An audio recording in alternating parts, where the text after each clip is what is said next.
বিগত বছরগুলোতে ফ্রান্সের শীর্ষ বিনিয়োগকারী ভিনসেন্ট বোলরের গণমাধ্যমগুলো তীব্রভাবে ডানপন্থী হয়ে উঠেছে। একটি খোলা চিঠিতে একথা জানিয়েছে বিখ্যাত ফরাসি প্রকাশনা সংস্থা গ্রাসের কয়েক ডজন লেখক।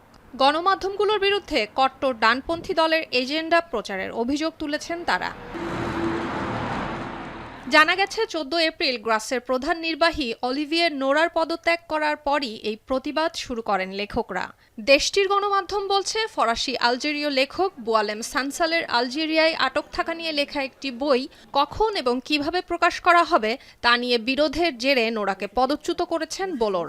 আর এখান থেকেই ঘটনার শুরু। Je crois que c'est la première fois que ça arrive.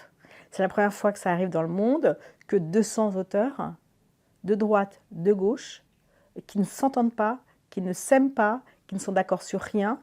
গ্রাসের লেখকরা বলছেন, তারা এমন কোনো আদর্শগত যুদ্ধের জিম্মি হতে চান না যা সংস্কৃতি এবং গণমাধ্যমের সব জায়গায় স্বৈরতন্ত্র চাপিয়ে দেয়। Olivier Nora incarne Grasset, incarne les valeurs de Grasset, et c'est entre un éditeur et ses auteurs. এদিকে গ্রাসে বা বোলরের পক্ষ থেকে এ নিয়ে কোনো মন্তব্য পাওয়া যায়নি। ফরাসি মিডিয়া কোম্পানি লুই হার্শেটের 31% শেয়ারের মালিক বোলরে গ্রাসের সবচেয়ে বড় শেয়ার হোল্ডার, যার মাধ্যমে তিনি অন্যান্য গণমাধ্যম যেমন জার্নাল ডু ডিমঞ্চো এবং সি নিউজ নিয়ন্ত্রণ করেন। তিনি ফরাসি আরেক মিডিয়া কোম্পানি ভিভেন্ডিরও প্রধান শেয়ার হোল্ডার। সুলতানা দিনা, এখন বিশ্ব।